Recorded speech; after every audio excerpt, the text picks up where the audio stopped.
All right, it's time to start doing a top 10 series for another decade. I did top 10 for every year of the 1980s, and then I took a month off to watch some 2021 movies, and I let you guys decide while I was taking a break what decade I should tackle next. The 90s, the 70s, the 2000s, and the 70s won that poll. It had a good majority, like 50% was the 70s, the other 50 was shared with the other two decades. And so what I'm going to do differently is just go backwards. I'm going to work my way from 1979 to 1970 because why not? So, my goal is to watch at least 30 movies from each year so that I can get a more accurate top 10 favorite movies. And I watched 30 exactly. There wasn't a whole lot available. I mean, I'm not going to rent 30 movies every month.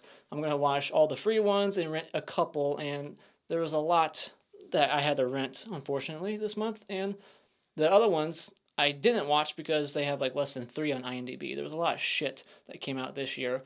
And what I noticed is that this is the year of PG horror movies and Dracula movies, vampire movies. And I'm sure there's going to be a lot more to come in the 70s because this decade was full of vampire movies, PG horror, and giallos also. But not so much in 1979. So I watched 30 movies. And another thing I'm doing differently from my 80s videos is I'm shortening it to 3 honorable mentions and 3 dishonorable instead of 5, just to make these videos a little shorter. So let's get into it. Let's start with my 3 dishonorable mentions. My first dishonorable mention will go to a movie that's actually praised a bit. It's actually got a decent rating. It just annoyed the fuck out of me, and that's why it's all the way down here, and that is The Driller Killer. This is a gritty, somewhat sleazy character study that tries to be artsy, but bored the shit out of me. But what's worse than it being boring is the fact that it's like purposely trying to annoy the shit out of you with loud, obnoxious characters that you just want to see drop dead. Like, it got so bad, I had to watch this movie on mute for good sections of it. I haven't done that since I watched Doom Asylum. The band's music in this movie is so terrible, it's enough to drive anyone insane, and how no one ever called the cops for a noise complaint is ridiculous. All the kills in this movie, I'm sure you can guess, are done with a drill, and they're not really all that graphic or on screen. They're not really gory or anything, and it's just a bunch of bums who get killed and they don't even fight back, which is aggravating. The main character in this movie is portrayed by the director, and I don't think he's good at either directing this or acting in it. Next dishonorable mention will go to a creature feature called Bog. This is poorly made in every way by people with little knowledge of filmmaking and commits the cardinal sin of being boring. The creature design in this movie is laughable. It's a very, very low budget, but they didn't know what the hell they were doing behind the camera. And the stock sound effects with the growls was pretty terrible as well. Every kill is shot exactly the same way, with the characters just looking towards the camera, screaming, and then it cuts away before the money shot. But even though the camera is supposed to be the bog monster's POV, you'll have the characters for some reason looking past the camera, which makes no sense. It's just truly abysmal and not worth anyone's time. Last dishonorable mention will go to a movie that has a 1980 release, but fuck it, I'm counting it for 1979, and that is The Psychotronic Man. This is what padding looks like. Unnecessary slow motion, lingering zoom shots, and minutes upon minutes of driving shots. This movie features easily one of the most boring car chase sequences and foot chase sequences in any movie of any genre ever. It is so fucking long that it takes up the entire third act. And what is the point of this movie? Seems like it's trying to be a little artsy, but I don't get the message. This guy discovers he has telekinesis and then kills his doctor, kills a random local, almost kills his wife who he's cheating on, so he's not even a sympathetic character. You just want him to die because he's a fucking piece of shit. Not only is he not sympathetic, but he's just a boring character. The fact that he has powers doesn't make him interesting. He's just a jackass who's cheating on his wife, and he's a terrible actor. The music is just dreadful and annoying, and the movie doesn't even have an ending. He just flees the police, goes back home, the end. The police are still looking for him, so it's like, what's going to happen next? And even though he has just telekinesis, he somehow possesses the ability to fly and survive multiple gunshots. It's just pure dog shit. Alright, I don't know how it's somehow classified as a cult film Like it's actually got like some following behind it. If anyone actually thinks this is a cult film deserving of that status, you deserve to be killed by a cult. Alright, now before I get into my top 10, I'm going to shout out some movies that were just average to good that didn't make my top 10. Killer Fish. Jewel thieves attempt to recover treasure from piranha-infested waters. Mistrust and betrayals happen amongst the gang in the quest for gold. Island of Fishmen by Sergio Martino. After their prison ship sinks in the Caribbean, a group of prisoners and a doctor wash ashore on a seemingly deserted island, and soon find out just what the pair are really doing and why the prisoners keep disappearing mysteriously. Up from the Depths. This so bad it's good creature feature is about a menacing shark-like predator attacking a Hawaiian tourist area. Nightwing. Killer bats plague an Indian reservation in Arizona, and this stars the killer from Black Christmas. When a Stranger Calls. A psychopathic killer terrorizes a babysitter, then returns 7 years later to menace her again. Silent Scream. Scotty moves into Mrs. Engle's seaside mansion where 3 other college students are boarding. Soon, one of the students is killed. The policemen on the case begin uncovering the Engels family's secret as the remaining students become endangered. And lastly, Murder by Natural Causes. Allison, the unfaithful wife of a famous mentalist with a heart problem, together with her lover, tries to kill him by scaring him to death. Alright, so now let's jump into my top 10. So, number 10, we'll go to Dracula. This is a very gloomy, dark, gothic, atmospheric period piece. The actor who plays Dracula in this movie is terrific, and I always love seeing Donald Pleasance in any movie. There's beautiful visuals and just great set designs, and John Williams does the score, and I think it's just magnificent.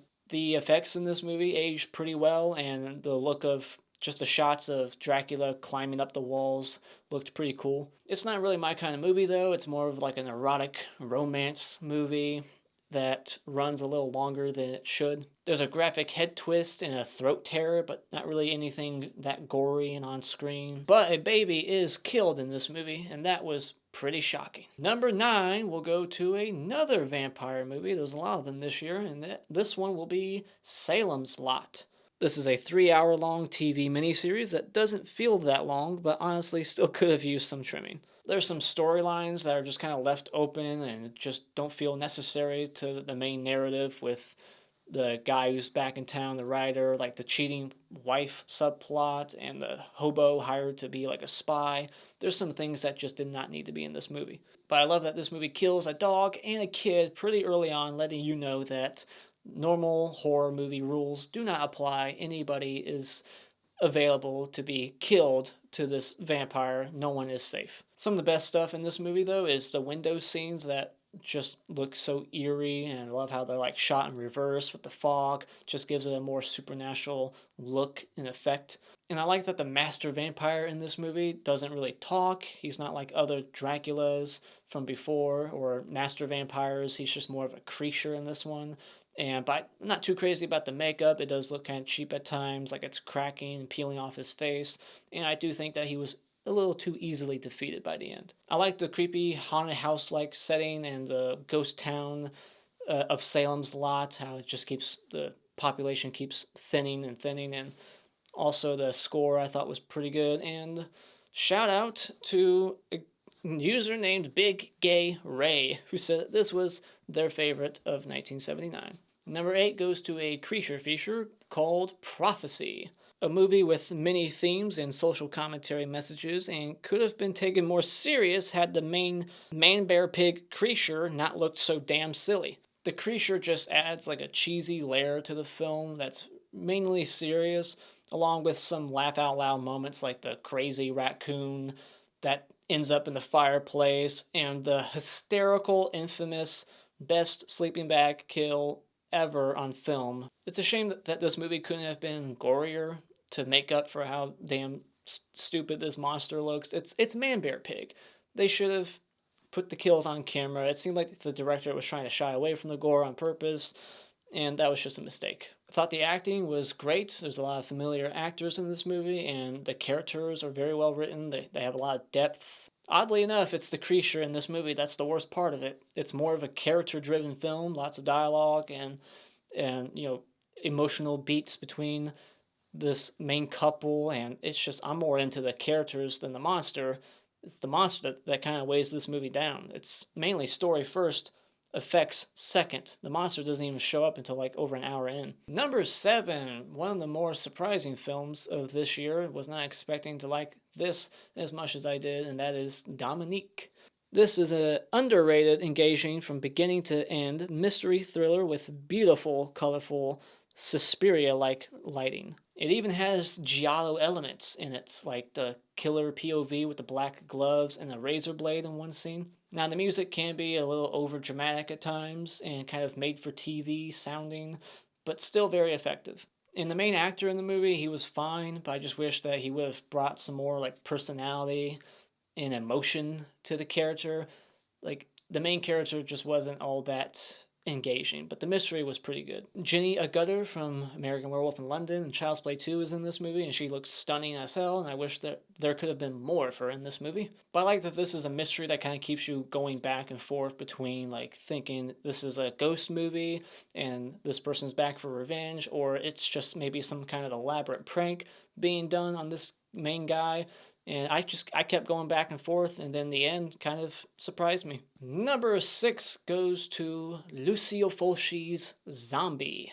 Fulci once again delivers the blood gushing and eye gouging gore he's known for, and gratuitous nudity as a delightful bonus. The story is very simplistic. It's just doctors trying to find out a rational explanation about how these bodies are coming back from the dead, and they don't want to accept the fact that it's voodoo. And I wish that this movie would have focused more on the voodoo shit and explain why this is happening, like who's causing it and why. The zombie versus shark scene is completely unnecessary in the movie, but I love it. It's just one of a kind. There's no other scene in film like it. And the eye splinter scene is just awesome nastiness. The third act is good and the movie's atmospheric, but the pacing is a little slow. It kind of drags a bit before they get to the island. The end shot of this movie is iconic, and I think it's just a cool shot, but they should have did something with the traffic, have it like be cars driving frantically to get out of the city, or have no traffic at all. And shout outs to Mikey, T.O. Martin, and Royce Bunn. Number 5 is another surprising film, first time watch, and that is Beyond the Darkness. This is the best Joe D'Amato film in my opinion. It contains themes of grief, necrophilia, and cannibalism with an obvious psycho influence. The lead character, Frank, is a taxidermist and a embalmer who, with the help of his housekeeper, who he's having a sexual relationship with, and like a mother-son relationship with also at the same time, they're chopping up random victims and dissolving them in bathtubs of acid. This movie is just very gory. I was not expecting this level of violence, but it goes there. We got some gory autopsies, human hearts being chewed on. It's nasty. Now, Goblin does the score for this movie, and I don't like it. It doesn't fit like the mood, tone of the film, and it just sounds like it's shit that they used in other films also around the same time. The pacing's fine, but it's just not a very highly rewatchable movie because of how disturbing and disgusting it can get.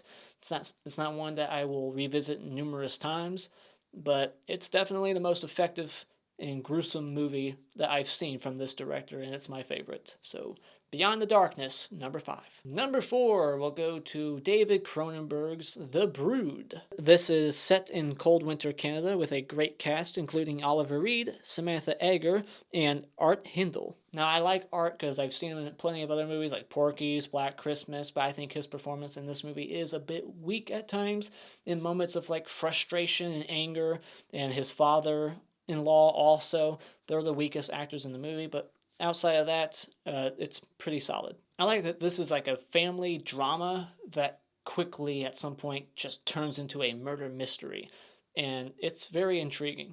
I thought that the kids in this movie, the broods, that they were very creepy looking, and just seeing them beat to death a t-shirt in front of like little 6-year-olds was brutal. I just thought this was truly like unique and bizarre with terrific music and good pacing and some of that classic Cronenberg body horror. Number 3 goes to a classic that spawned a giant franchise that just needs to stop.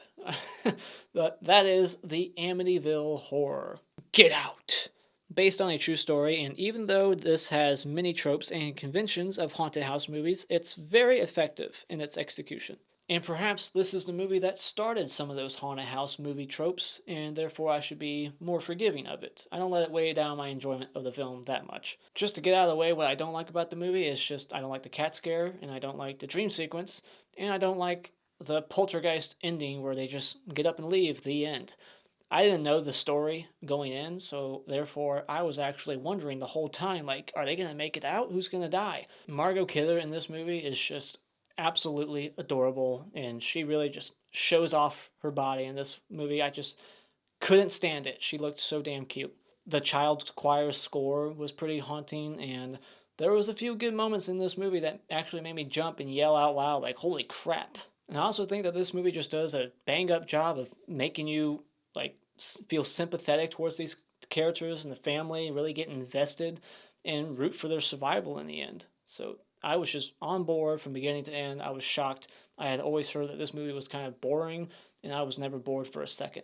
Number two, we'll go to a movie that I like more and more every time I watch it, and that is Taurus Trap. I love how this is just a very unique supernatural slasher with a split personality, telekinetic ventriloquist killer. Pino Donaggio is the composer, and he creates a very wacky score that is just perfect for this type of bizarre film.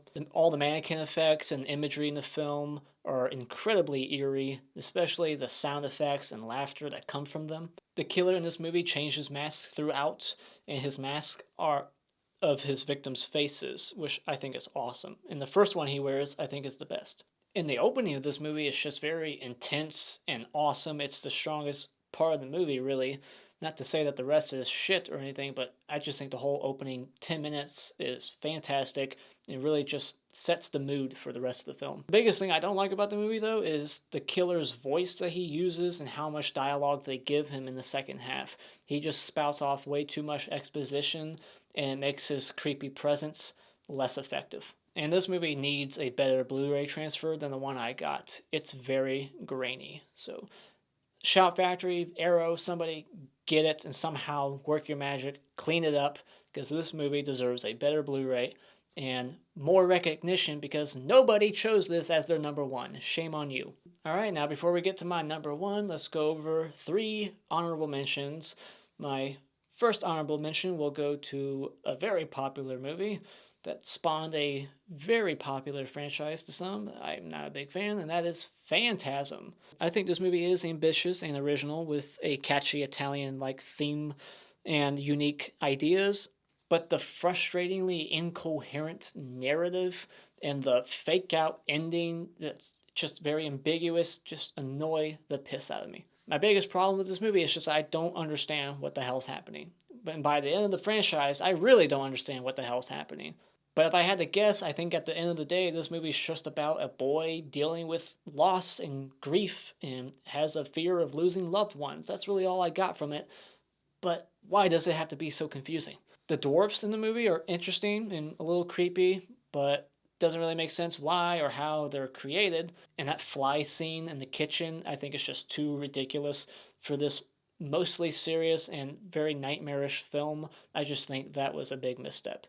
If the story just made more sense, and if the tall man were actually more menacing to me, this would be a way more effective movie. The tall man is just not scary to me at all. Next honorable mention will go to another vampire movie from this year, and that is Thirst. I thought this was kind of a unique vampire cult movie with a blood farm and cheesy glowing red eye effects. And I love that this movie stars the guy from Deep Red. When I saw him, I was like, hey, this is the guy from Deep Red. So that was pretty cool to see him. Some of the best stuff in this movie, though, just comes from the hallucinations that the main girl has towards the end with the walls cracking. Just all these kind of cool effects going on, a woman's face falling apart. Outside of that, I didn't really care for much else. But the music and performances in this movie are pretty good, but it's not my kind of movie. Vampires, it's just... there wasn't the payoff that I was looking for in this movie, and I felt like it was a bit longer than it needed to be. Final honorable mention will go to another first-time watch, and that is The Visitor. A truly bizarre and cheesy at times sci-fi omen-like movie with dated blue screen effects and an obnoxious over-the-top TV quality score. The crazy corny stuff that happens in the second act is really just the best part. Like the accidental shooting of the mother's spine, like in the mutilator, kind of like that, but just paralyzes her. Like, she throws the gun on the table and just goes off.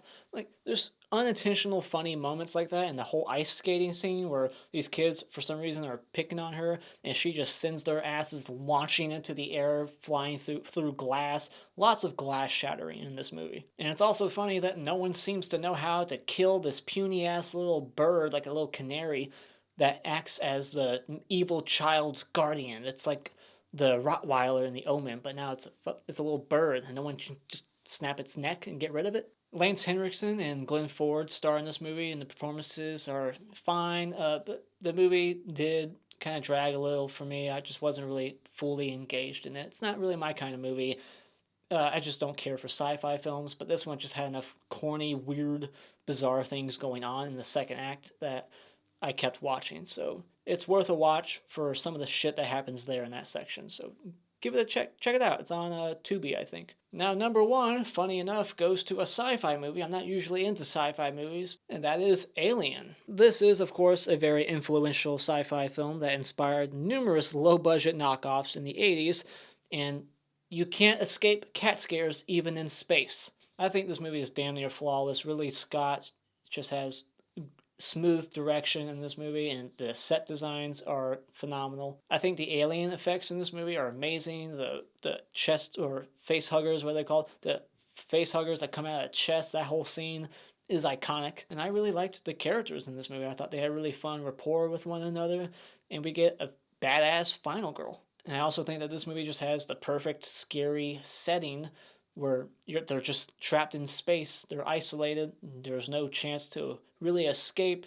And of course, we got Jerry Goldsmith doing the score, which is fantastic. Every score he's ever done is usually just amazing. Knocks it out of the park once again with this movie. My only slight issue with the movie is that it's a little slow moving in the first act, and that all the kills are off camera primarily. There's no on camera, like, tongue things smashing through their heads. It's like a very quick cut. You can barely see it.